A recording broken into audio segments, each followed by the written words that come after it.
विधानसभा monsoon सत्र के अंतिम दिन भी सदन में हंगामा, विपक्ष का सदन से वॉकआउट। देहरा उपचुनाव में सीएम सुक्खू पर वोट चोरी करने का आरोप। चंबा मड़े महेश यात्रा में फंसे श्रद्धालु, मुख्यमंत्री सुखविंदर सिंह सुक्खू ने दिया बयान, हेलीकॉप्टर के माध्यम से श्रद्धालुओं को निकाला जाएगा बाहर। विधानसभा सत्र के दौरान विधायक ने उठाए गंभीर सवाल, स्वास्थ्य विभाग में टेंडर घोटाले का आरोप, सीएम स्वयं मामले में प्रत्यक्ष या परोक्ष रूप से हैं संलिप्त। भारी बारिश से चंबा जिला हुआ प्रभावित, विधानसभा अध्यक्ष ने किया प्रभावित इलाकों का दौरा, चंबा में 1100 करोड़ रुपए का हुआ नुकसान। प्रदेश सरकार मंडी के साथ कर रही भेदभाव, बीजेपी जिलाध्यक्ष निहाल चंद ने दिया बयान, कहा करोड़ों रुपए की लागत से बनाए गए मंडी में भवन। नमस्कार, स्वागत है आपका। मैं हूं आपके साथ सपना दीपक मदेशिया। बुलेटिन का आगाज करेंगे चंबा बड़े महेश यात्रा में फंसे श्रद्धालुओं के मामले में मुख्यमंत्री सुखविंदर सिंह सुक्खू ने बयान दिया है। सीएम सुखविंदर सिंह ने हेलीकॉप्टर के माध्यम से श्रद्धालुओं को निकालने के लिए कहा गया है कि इस मामले में जिला उपायुक्त को निर्देश दे दिए हैं कि मुख्यमंत्री ने कहा कि प्रदेश में डिजास्टर एक्ट लागू कर दिया गया है, आवश्यकता के अनुसार प्रभावितों के लिए सुविधाएं उपलब्ध करवाई जाएगी। मुख्यमंत्री ने कहा कि अब केवल भगवान से मौसम साफ होने की प्रार्थना है। अध्यक्ष महोदय से अनुरोध किया है कि जो विधानसभा के विधायकों के प्रश्न रह गए हैं उन प्रश्नों को उत्तर देने के लिए और जो मुद्दे रह गए हैं उन मुद्दों को उत्तर देने के लिए उनसे अपील की है। अभी अध्यक्ष महोदय ने अपना जवाब नहीं दिया है। पार्लियामेंट मीटिंग में क्या बात हुई, मेरे उससे अभी बाहर पार्लियामेंट मीटिंग की जो बात है उसकी जो पार्लियामेंट अफेयर्स कमेटी जो हमारी होती है जिसमें हर्षवर्धन जी, जयराम जी होते हैं, उन्होंने क्या फैसला किया उसके बारे में मैं अभी जानकारी प्राप्त करूँगा। लगातार बारिश हो रही है, इनसे लगातार बारिश हो रही है और हमारा प्रयास है कि श्रद्धालुओं को हेलीकॉप्टर के माध्यम से एक निश्चित स्थान पर पहुँचाया जाए। हमने उस मामले में दिशा निर्देश डिप्टी कमिश्नर को दे दिए गए, डिजास्टर एक्ट लगा दिया गया। जो भी जरूरत होगी उस जरूरत के हिसाब से उनको सब सुविधाएं उपलब्ध करवा दी जाएगी। अब भगवान से हम यही प्रार्थना करते हैं कि हमारा जो मौसम है वो साफ हो जाए और हम सबको बचा दें। भारी बारिश से जिला चंबा बुरी तरह से प्रभावित हुआ है। विधानसभा अध्यक्ष कुलदीप सिंह पठानिया चंबा में प्रभावित इलाके का दौरा कर वापस लौटे। उन्होंने कहा कि अभी चंबा से भरमौर की सड़क को जोड़ने में लंबा वक्त लगेगा। यदि मौसम ठीक रहा तो भी इसमें करीब 10 दिन का वक्त लग सकता है। उन्होंने बताया है कि चंबा जिले में 1100 करोड़ रुपए से ज़्यादा का नुकसान हो चुका है। विधानसभा अध्यक्ष ने कहा है कि जिले में कई लोग भूमिहीन हो गए हैं, ऐसे में प्रभावितों तक राहत पहुंचाना एक बड़ी चुनौती होगा। इसके लिए उन्होंने सांसदों से बात कर केंद्र सरकार की ओर से कानूनों और नियमों में ढील देने का आग्रह किया है। हिमाचल प्रदेश विधानसभा अध्यक्ष कुलदीप सिंह पठानिया ने बताया है कि मणि महेश यात्रा में करीब 15,000 श्रद्धालु फंस गए थे। इनमें 10,000 श्रद्धालुओं को बाहर निकाल दिया गया है। करीब 5,000 श्रद्धालु ऐसे हैं जो कि विभिन्न कारणों से निकाले नहीं जा सके हैं। इनमें से कुछ लोग बीमार हैं तो कुछ जो है उम्र दराज है। ऐसे में सड़क मार्ग जो है बहाल होने के बाद इन्हें भरमौर से चंबा होकर सुरक्षित घर तक पहुंचाया जाएगा। विधानसभा अध्यक्ष ने कहा है कि आने वाले कई दिनों तक मौसम खराब रहने का पूर्वानुमान है। यह भी रेस्क्यू ऑपरेशन में बड़ी बाधा है। जो है ये 1100 करोड़ का नुकसान चंबा जिला में सरकारी और गैर सरकारी संपत्ति को हुआ है।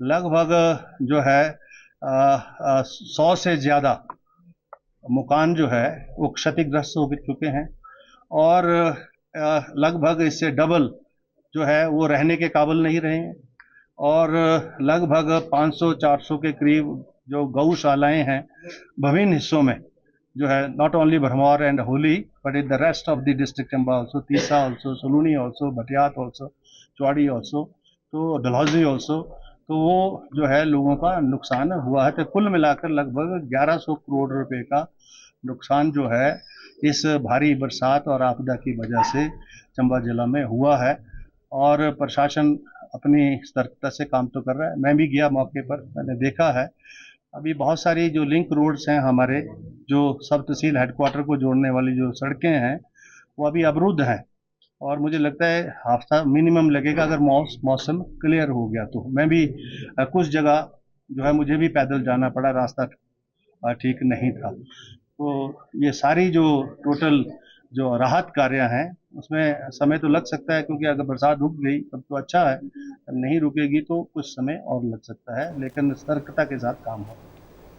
विधानसभा मानसून सत्र के अंतिम दिन भी प्रश्नकाल के दौरान सदन में खूब हंगामा देखने को मिला। हमीरपुर विधायक आशीष शर्मा ने देहरा उपचुनाव के दौरान कांगड़ा बैंक में से धनराशि जारी करने को लेकर सरकार से प्रश्न पूछा गया, लेकिन सरकार ने इसका जवाब नहीं दिया और कहा कि सूचना एकत्र की जा रही है, जिस पर विधायक ने आरटीआई से प्राप्त जानकारी को सदन में रखा और सरकार पर जानबूझकर जानकारी छुपाने के आरोप लगाए। इस पर सदन में खूब हंगामा हुआ और विपक्ष ने सदन से वॉकआउट कर दिया। नेता प्रतिपक्ष जयराम ठाकुर ने कहा कि कांग्रेस देश में वोट चोर अभियान चला रही है, लेकिन हिमाचल में देहरा उपचुनाव के दौरान कांग्रेस सरकार ने वोटों की चोरी की है, जिसका प्रमाण सामने आ गया है। विधायक ने आरटीआई से मिली सूचना को सदन में रखा है, लेकिन सरकार कह रही है कि उनके पास सूचना नहीं है। ये लोकतांत्रिक परंपराओं और विधानसभा विधायी प्रक्रिया का उल्लंघन है। जब आरटीआई और के माध्यम से सूचना पहले से उपलब्ध है तो सदन में जवाब देने से क्यों रोका गया? यह सरकार का स्पष्ट प्रयास है कि असुविधाजनक प्रश्नों से बचा जाए। विपक्ष ने कांग्रेस सरकार पर गंभीर भ्रष्टाचार और आचार संहिता उल्लंघन के आरोप लगाए और कहा है कि उपचुनाव के दौरान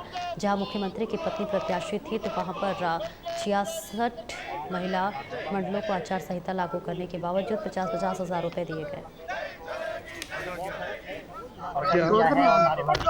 हिमाचल प्रदेश विधानसभा के इतिहास में ये पहली बार देखने को मिला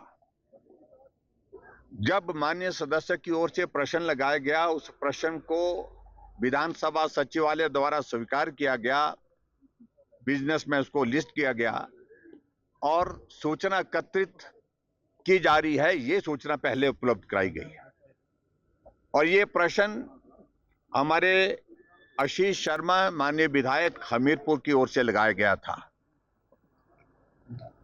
और जब पिछले कल इस प्रश्न पर फिर से हमने जब पूछा कि प्रश्न लगा था लेकिन बिजनेस में लगने के बावजूद उसको हटा दिया गया, विलुप्त कर दिया गया उसको, तो अध्यक्ष महोदय ने कहा कि हम इस प्रश्न का उत्तर कल देंगे, जबकि आरटीआई के माध्यम से उसी डिपार्टमेंट ने सूचना पहले ही उस प्रश्न की दे दी है, जिसके संदर्भ में पिछले कल माननीय सदस्य आशीष शर्मा जी और सुधीर शर्मा जी ने प्रेस को भी ब्रीफ किया। जब आरटीआई में इंफॉर्मेशन मिल चुकी है और विधानसभा का सचिवालय उस सूचना को देने के लिए आनाकानी कर रहा है क्योंकि सरकार का दबाव है, ये पहली बार वो शायद हिमाचल प्रदेश की विधानसभा के अंदर जब किसी प्रश्न का उत्तर देने के लिए आरटीआई लेकर के उसी सदस्य ने जिसने प्रश्न किया है उसने सदन के अंदर रखा कि आपके पास अगर सूचना नहीं है, मैं ही आपको सूचना प्रदान कर रहा हूं। विधानसभा सत्र के दौरान विधायक इंद्रदत्त लखनपाल ने स्वास्थ्य विभाग में करोड़ों रुपए के टेंडर आवंटन पर गंभीर सवाल खड़े किए हैं। उन्होंने आरोप लगाया है कि विभाग में हाल ही में जारी हुए तीनों टेंडरों एक ही पते से जुड़े हुए हैं।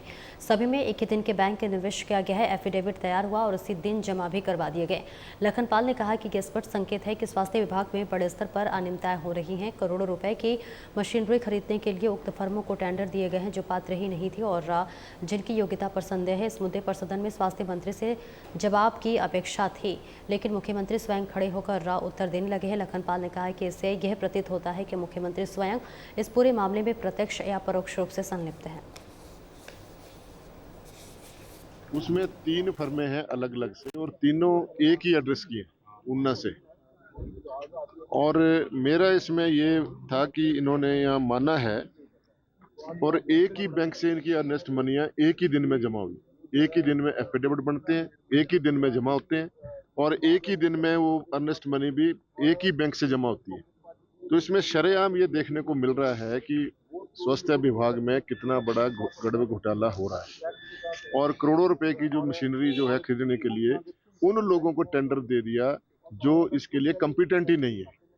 और जो फर्में इसमें दर्शाई गई हैं एक ही दिन में फर्में बनी, उनके एफिडेविट भी एक ही दिन में बने और उनके जो अर्नेस्ट मनी जो जमा हुई एक ही बैंक से एक ही दिन में।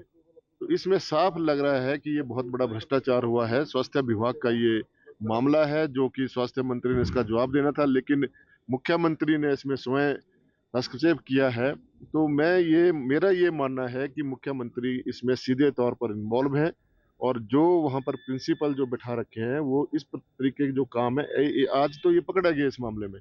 और इसमें अभी सरकार ने ये भी माना है कि इसमें मामले में अभी स्पष्टीकरण जो है संबंधित फर्मों द्वारा अपेक्षित है। और सबसे बड़ी बात है इसका विजिलेंस के अंदर जो है इसका केस चल रहा है। तो इसमें ये जो सरकार जो बोलती है कि हमने कोई भ्रष्टाचार नहीं, हमारी सरकार जो है जीरो टॉलरेंस जो है भ्रष्टाचार के ऊपर रखती है, इससे साफ नजर आता है कि स्वास्थ्य विभाग में गोलमाल हो रहा है, बहुत बड़ा भ्रष्टाचार हो रहा है। और आगे बढ़ेंगे जहां शिमला नेशनल हाईवे 5 पर रात सनबारा के नज़दीक पहाड़ी से भारी भूस्खलन हो गया है। इस कारण सड़क पर आवाजाही जो है वो रोक दिया गया है। हाईवे पर दोनों ओर वाहनों की लंबी कतारें लगी हुई हैं। सनबारा में मलबा आने से हाईवे को ठीक ऊपर से गुजर रहे कसौली रोड का भी खतरा लगातार मंडराने लगा है। तो वहीं दतियार में धर्मपुर तक सड़क को पहाड़ी वाली लेन को बंद कर दिया गया और ट्रैफिक डाइवर्ट किया गया है। चक्की मोड़ पे भी वन वे ट्रैफिक चला हुआ है। परपाड़ू से कैथली घाट तक जगह जगह सड़क पर मलबा गिरा है और वाहन चालक डर के साए में निकल रहे हैं।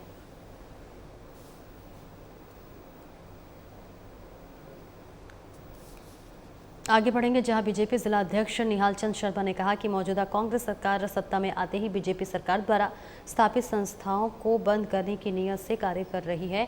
और आपको बता दें कि मंडी स्थित सरदार पटेल विश्वविद्यालय को योजनाबद्ध तरीके से कमजोर किया जा रहा है। उन्होंने कहा कि वर्ष 2022 में पूर्व जयराम ठाकुर सरकार ने इस विश्वविद्यालय की स्थापना इसलिए की थी ताकि शिमला विश्वविद्यालय का बोझ कम हुई और इसके साथ ही साथ निचले हिमाचल के विद्यार्थियों को घर घर द्वार पर उच्च शिक्षा उपलब्ध हो सके।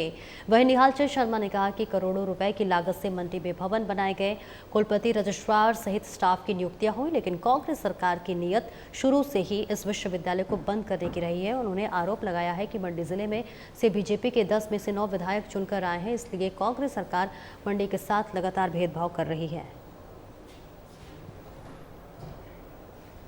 जब से सत्ता परिवर्तन हुआ है, कांग्रेस की सरकार जब से आई है, तब से मंडी में बहुत भेदभाव हो रहा है।